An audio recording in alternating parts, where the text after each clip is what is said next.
यहाँ पर एक क्वेश्चन है, which one is most reactive towards SN1 reaction. हमारे 4 ऑप्शंस दे रखे हैं यहाँ पर ABCD, और इसमें पूछा जा रहा है कि इन चारों में से ऐसा कौन सा कंपाउंड है जो कि SN1 रिएक्शन के लिए मोस्ट रिएक्टिव है, यानी सबसे जल्दी SN1 रिएक्शन देगा। तो यहाँ पर आंसर होगा C। 3 डिग्री जो कार्बन होगा वो SN1 रिएक्शन के लिए मोस्ट रिएक्टिव होता है। ये किस तरह से होगा, आइए हम देखते हैं। इसे समझने के लिए हमें सबसे पहले SN1 रिएक्शन का थोड़ा सा नॉलेज लेना होगा। हम जानते हैं कि जो SN1 रिएक्शन होती है यानी कि यूनिमोलिक्यूलर यानी एक अणुक न्यूक्लियोफिलिक सब्स्टिट्यूशन रिएक्शन, यानी ऐसी न्यूक्लियोफिलिक सब्स्टिट्यूशन रिएक्शन जिसमें केवल एक ही मॉलिक्यूल भाग लेता है, हिस्सा लेता है रिएक्शन में। Unimolecular nucleophilic substitution reaction 2 terms में होती है, फर्स्ट और सेकंड। जो फर्स्ट टर्म होता है उसमें एल्किल हैलाइड, यहाँ पर जो X है हम जानते हैं, हम हेलोजेंस को X से प्रदर्शित करते हैं, डिनोट करते हैं, यानी X fluorine, chlorine, bromine, iodine कुछ भी हो सकता है। और हमारा R CH3, CH2, CH3, CH3C, H हो सकता है, या CH3, CH3, CH3C, यानी हमारा R एल्किल ग्रुप क्या हो सकता है, मेथिल हो सकता है।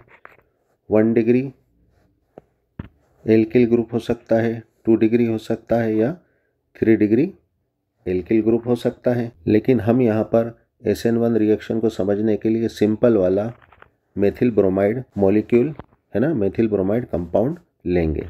यानी हम यहाँ पर समझने के लिए CH3Br का एग्जाम्पल लेंगे, और हम 1 डिग्री एल्किल ब्रोमाइड और 2 डिग्री एल्किल ब्रोमाइड और 3 डिग्री एल्किल ब्रोमाइड की बात बाद में करेंगे, और इनकी स्टेबिलिटी भी चेक करेंगे।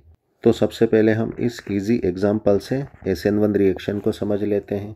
तो यहाँ पर हम SN1 रिएक्शन को समझने के लिए CH3Br का आसान वाला एग्जाम्पल ले लेते हैं।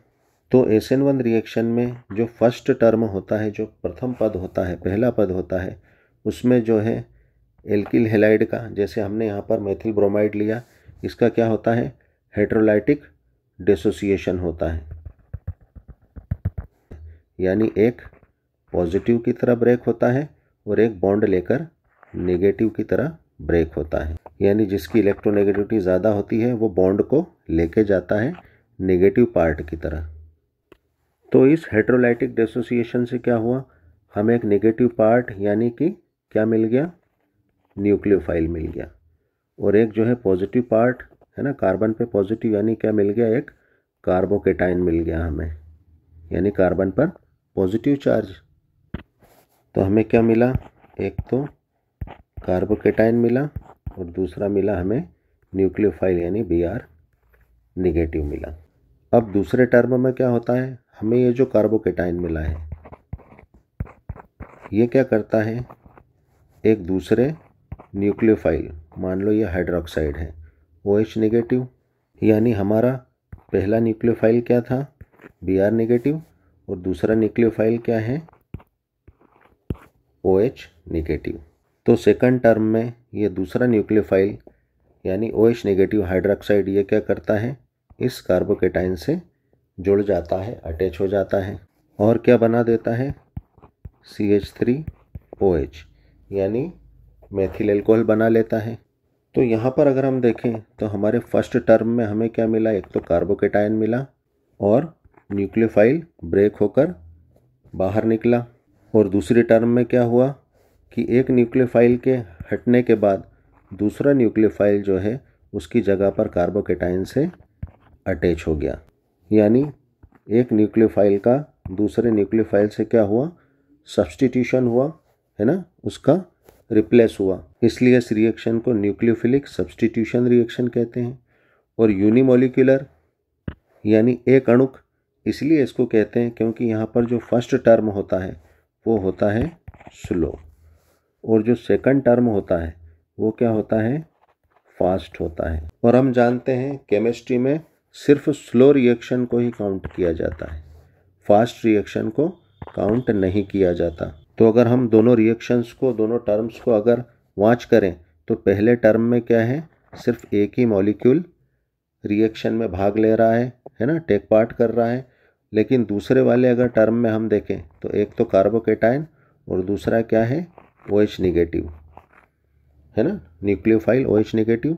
यहाँ पर दो जो है मॉलिक्यूल रिएक्शन में भाग ले रहे हैं। तो यहाँ पर यूनिमोलिक्यूल है फर्स्ट टर्म में, और सेकंड टर्म में क्या है, बायमोलिकुलर रिएक्शन है।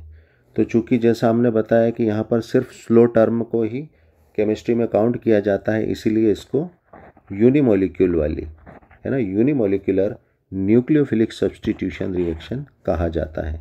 अब हमने SN1 रिएक्शन तो समझ ली, लेकिन हमें इस रिएक्शन में ये देखना है कि रिएक्शन में कौन भाग ले रहा है, कार्बोकेटाइन भाग ले रहा है, और इसी का क्या हो रहा है, न्यूक्लियोफिलिक सब्स्टिट्यूशन हो रहा है। जैसा कि हमने SN1 रिएक्शन में देखा कि इसमें क्या होता है, कार्बोकेटाइन का फॉर्मेशन होता है, और यही कार्बोकेटाइन बाद में जो है एक न्यूक्लियोफाइल से अलग होकर दूसरे न्यूक्लियोफाइल से अटैच होता है। यानी ये रिएक्शन मेथिल कार्बोकेटाइन के लिए किस तरह से होगी, 1 डिग्री कार्बोकेटाइन के लिए कैसे होगी, 2 डिग्री कार्बोकेटाइन के लिए किस तरह से होगी, स्लो या फास्ट होगी, और 3 डिग्री कार्बोकेटाइन के लिए किस तरह से होगी, स्लो होगी या फास्ट होगी, यानी मोस्ट रिएक्टिव किस डिग्री कार्बोकेटाइन के लिए होगी। अब हम इसकी बात करेंगे जैसा कि हमने क्वेश्चन के स्टार्ट में कहा था। तो जो SN1 रिएक्शन की रिएक्टिविटी जो होती है वो कार्बोकेटाइन की स्टेबिलिटी के बेसिस पर देखी जाती है। यानी जो कार्बोकेटाइन सबसे ज़्यादा स्टेबल होगा वही क्या करेगा, SN1 रिएक्शन बहुत फास्ट देगा, मोस्ट रिएक्टिव होगा। तो हम जानते हैं मेथिल कार्बोकेटाइन से 1 डिग्री कार्बोकेटाइन ज़्यादा स्टेबल होता है, 1 डिग्री से 2 डिग्री ज़्यादा स्टेबल होता है, और 2 डिग्री से 3 डिग्री कार्बोकेटाइन ज़्यादा स्टेबल होता है। क्योंकि हम जानते हैं कि ऐसा कार्बोकेटाइन जिसके पास पॉजिटिव चार्ज कम से कम हो वो सबसे ज़्यादा स्टेबल होता है। तो यहाँ पर अगर हम मेथिल कार्बोकेटाइन की बात करें तो यहाँ पर पॉजिटिव चार्ज को कम करने के लिए कोई भी ऐसा ग्रुप नहीं है। हम 1 डिग्री कार्बोकेटाइन को अगर देखें तो 1 डिग्री कार्बोकेटाइन में क्या है, हम 1 डिग्री कार्बोकेटाइन को अगर देखें तो यहाँ पर 1 डिग्री कार्बोकेटाइन से क्या जो हम अगर 1 डिग्री कार्बोकेटाइन को देखें तो यहाँ पर 1 डिग्री कार्बोकेटाइन से क्या अटैच है, एक मेथिल ग्रुप अटैच है। हम जानते हैं मेथिल ग्रुप क्या शो करता है, पॉजिटिव इंडक्टिव इफेक्ट शो करता है, यानी इलेक्ट्रॉन्स को क्या करता है, ये रिपेल करता है यानी डोनेट करता है। तो ये क्या करता है, इलेक्ट्रॉन्स को कार्बोकेटाइन वाले कार्बन की तरफ जो है रिपेल करेगा। तो इससे क्या होता है, पॉजिटिव चार्ज में कमी आती है। तो 1 डिग्री कार्बोकेटाइन की स्टेबिलिटी थोड़ी बढ़ती है। और यहाँ पर क्या है, कार्बोकेटाइन से जो जुड़ा कार्बन है ये क्या होता है, अल्फ़ा कार्बन, और अल्फ़ा कार्बन से जुड़े हाइड्रोजन अल्फ़ा हाइड्रोजन। तो इसके पास कितने हैं, 3 अल्फ़ा हाइड्रोजन है 1 डिग्री के पास। तो ये क्या करेगा, 3 बार हाइपर कंजुगेशन स्ट्रक्चर बनाएगा।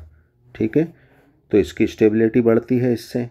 हम 2 डिग्री कार्बोकेटाइन की बात करें तो यहाँ पर जो है कार्बोकेटाइन से 2 मेथिल ग्रुप अटैच हैं।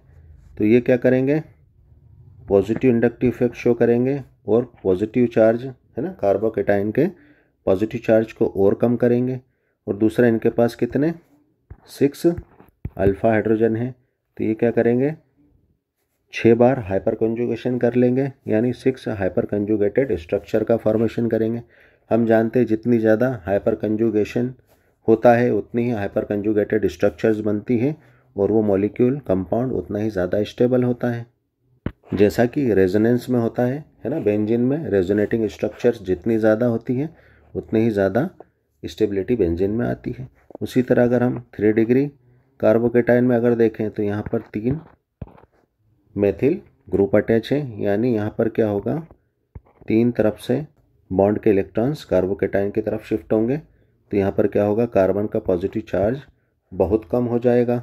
और यहाँ पर क्या है, 9 अल्फा हाइड्रोजन है, यानी इसमें हाइपर कंजुगेशन क्या होगा, 9 टाइम्स होगा, 9 बार होगा और 9 हाइपर कंजुगेटेड स्ट्रक्चर बनेगी। यानी सबसे ज़्यादा स्टेबल क्या होगा, 3 डिग्री कार्बोकेटाइन है ना, इसका पॉजिटिव चार्ज बहुत कम हो जाएगा।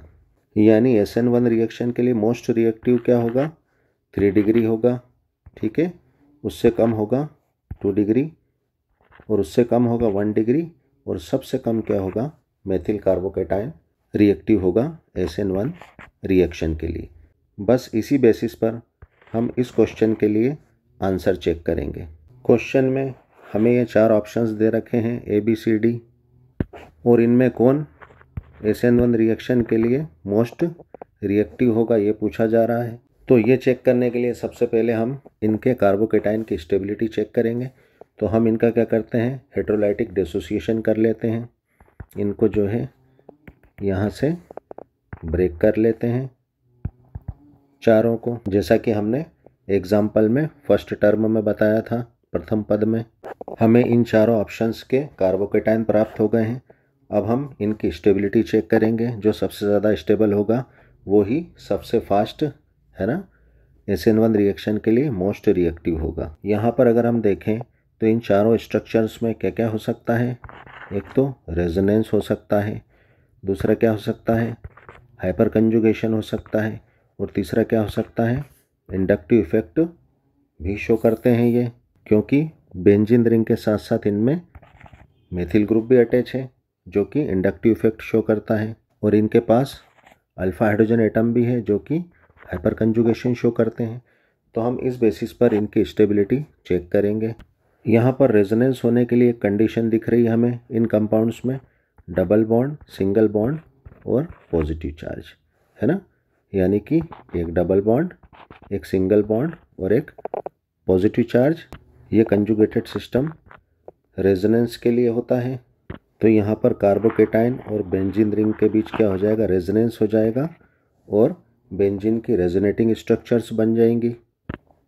इस बेंजीन रिंग में देखें तो ये भी जो है कार्बोकेटाइन के पॉजिटिव चार्ज के साथ रेजोनेंस कर लेगा बेंजीन रिंग, और यहाँ पर भी रेजोनेटिंग स्ट्रक्चर्स बन जाएंगी।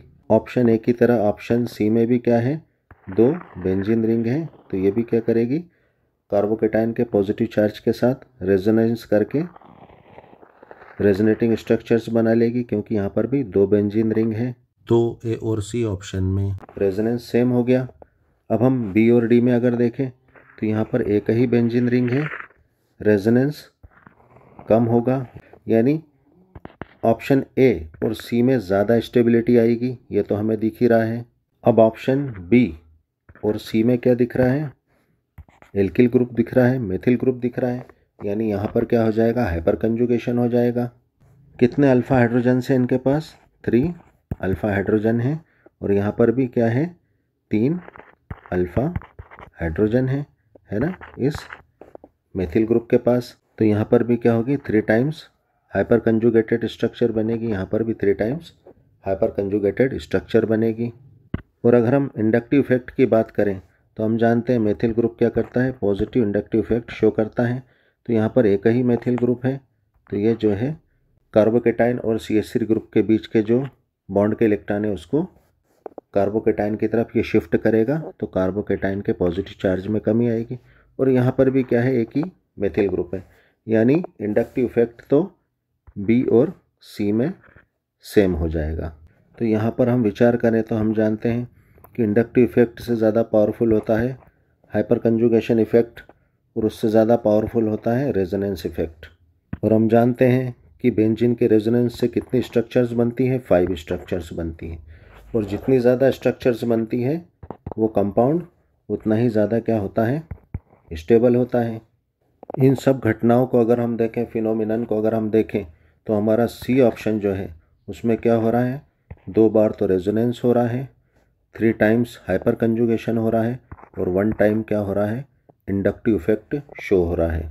यानी सबसे ज़्यादा जो है पॉजिटिव चार्ज हमारे सी ऑप्शन के कार्बोकेटाइन का पॉजिटिव चार्ज कम होगा, यानी सबसे ज़्यादा स्टेबल क्या होगा, हमारा कंपाउंड सी होगा। यानी SN1 रिएक्शन के लिए मोस्ट रिएक्टिव क्या होगा, कंपाउंड सी होगा।